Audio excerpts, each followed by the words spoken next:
నమస్కారం. మే 1వ తేదీన జరగబోయే ఒక అద్భుతమైన ఖగోళ విశేషం గురించి ఈనాటి మన విశ్లేషణలో మాట్లాడుకోబోతున్నాం. ఇది మామూలు విషయం కాదు సుమా. ఈ అద్భుతమైన కలయిక వెనుక ఉన్న ఆధ్యాత్మిక ప్రాముఖ్యతేమిటి, ఆ రోజున పాటించాల్సిన ప్రాచీన సంప్రదాయ విధానాలేమిటి, ఇలాంటి ఎన్నో ఆసక్తికరమైన విషయాలను ఇప్పుడు మనం చాలా వివరంగా తెలుసుకుందాం. సరే, ఇక ఏమాత్రం ఆలస్యం చేయకుండా అసలు విషయంలోకి వెళ్ళిపోదాం. ఈ విశ్లేషణలో మనం ముఖ్యంగా ఈ త్రివిధ పౌర్ణమిల కలయిక, పూజకు కావలసిన సామగ్రి, ఉదయం నుండి సాయంత్రం వరకు చేయాల్సిన పనులు, సూచించిన దానధర్మాలు మరియు చివరగా కొన్ని లోతైన ఆధ్యాత్మిక విషయాలను వరుసక్రమంలో చూద్దాం. మొదటిగా త్రివిధ పౌర్ణమి సంగమం. అసలు మే 1వ తేదీన ఆకాశంలో ఎలాంటి అద్భుతం జరగబోతోందో, దాని పరిమాణం ఎంత గొప్పదో ఇప్పుడు మనం గమనిద్దాం. చూడండి, ఒకే రోజున ఏకంగా 3 అత్యంత విశేషమైన పౌర్ణమిలు కలిసి వస్తున్నాయి. అవే వైశాఖ పౌర్ణమి, బుద్ధ పౌర్ణమి, ఇంకా చిత్ర పౌర్ణమి. అసలు ఇలా 3 పర్వదినాలు ఒకేసారి రావడమనేది క్యాలెండర్లో ఏదో యాదృచ్ఛికంగా జరిగిన విషయం కానేకాదు. ఆధ్యాత్మికంగా ఇది ఎంతో అరుదైన, అత్యంత శక్తివంతమైన సమయం. ఇక్కడ మనం గమనించాల్సిన అత్యంత కీలకమైన పాయింట్ ఒకటుంది. అదేమిటంటే, ఈ అరుదైన ఖగోళ కలయిక మన కర్మదోషాలను తొలగించుకోవడానికి ఒక బ్రహ్మాస్త్రంలాంటి అవకాశం.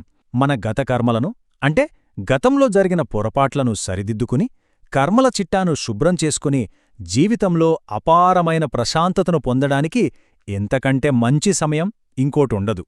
ఓకే, ఇప్పుడు రెండో అంశం, ముఖ్యమైన పూజా సామాగ్రి. విశ్వం, ఖగోళం లాంటి పెద్ద పెద్ద విషయాల నుండి కాస్త మన ఇంట్లోకి వద్దాం.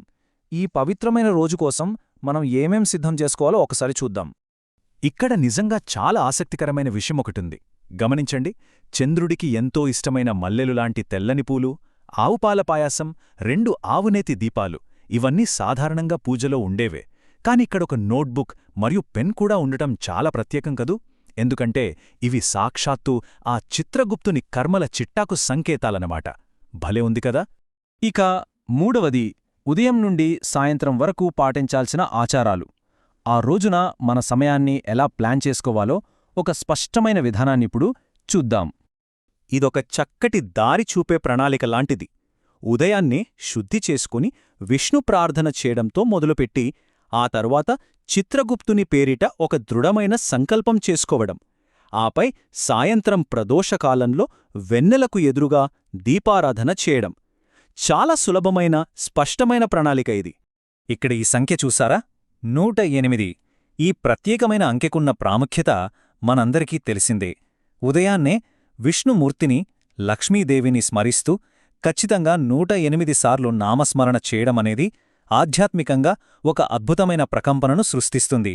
ఇది చాలా ప్రభావవంతమైనది. ఉదయాన్నే ఇంటి గుమ్మానికి పసుపు, కుంకుమ పెట్టి అలంకరించిన తర్వాత మనం పఠించవలసిన మూలమంత్రం ఇది, ఓం నమో నారాయణాయ.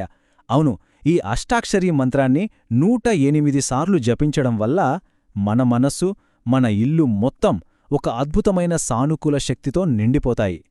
ఆ తరువాత పూజాగదిలో ఆ తెల్లటి కాగితంపై ఓం చిత్రగుప్తాయ నమః అని రాసి చిత్రగుప్తుణ్ణి తలచుకోవాలి. ఇక్కడ ఇంకో ఆసక్తికరమైన విషయమేంటంటే, కేవలం రాయడమే కాదు, గతంలో చేసిన తప్పులను ఇకపై ఎట్టి పరిస్థితుల్లోనూ పునరావృతం చేయనని మనస్ఫూర్తిగా, చాలా దృఢంగా ఒక సంకల్పం చేసుకోవాలి. నిజమైన కర్మప్రక్షాళనంటే ఇదే. ఇక సాయంత్రం వేళ, అంటే ప్రదోషకాలంలో అసలైన ఘట్టముంటుంది. సరిగ్గా చంద్రోదయం అయ్యే సమయంలో ఆ వెన్నెలకు ఎదురుగా నిలబడి స్వచ్ఛమైన ఆవునెయ్యితో దీపం వెలిగించి నమస్కరించాలి.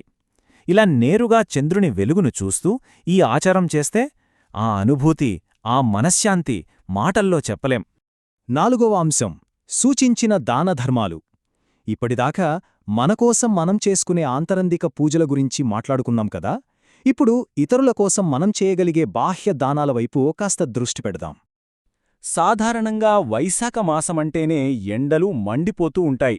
అందుకే ఈ సమయంలో చల్లటి స్వచ్ఛమైన నీరు, మజ్జిగ, అలాగే ఎండకు నీడలు ఇచ్చే గొడుగులు, కాలిపోకుండా పాదరక్షలు ఇలాంటివి దానం చేయడం ఎదుటివారికి ఎంతో ఉపశమనాన్ని ఇస్తుంది.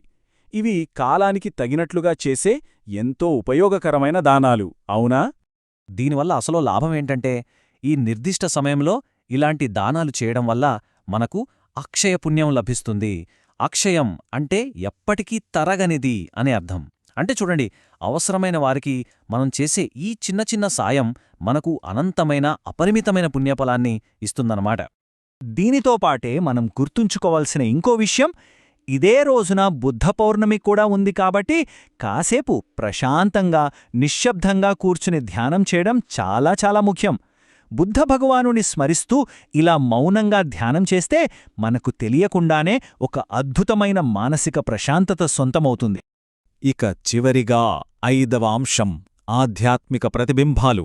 ఈ ప్రాచీన ఆచారాలన్నీ పాటించడం వల్ల మన జీవితంపై ఎలాంటి సంపూర్ణ ప్రభావం పడుతుందో ఒక్కసారి క్లుప్తంగా చూద్దాం. ఇదంతా తెలుసుకున్నాక మనకు మనం వేసుకోవాల్సిన ఒకే ఒక్క ప్రశ్న, మన గత కర్మల చిట్టా మొత్తం ఇలా శుభ్రపడిపోయిన తర్వాత రేపటి కోసం మనం ఏ కొత్త మార్గాన్ని ఎంచుకోబోతున్నాం, ఎలాంటి కొత్త అడుగులు వేయబోతున్నాం? ఇది నిజంగా చాలా లోతుగా ఆలోచించాల్సిన విషయమండి. ఈ అరుదైన ఖగోళ కలయిక ఏదో కేవలం ఒకరోజు చేసే ఆచారం మాత్రమే కాదు, ఇది మనల్ని మనం కొత్తగా మలుచుకునే ఒక గొప్ప అవకాశం. కాబట్టి ఈ పవిత్రమైన రోజును సద్వినియోగం చేసుకుందాం, ఆధ్యాత్మికంగా ఒక మెట్టు పైకెక్కి చూద్దాం.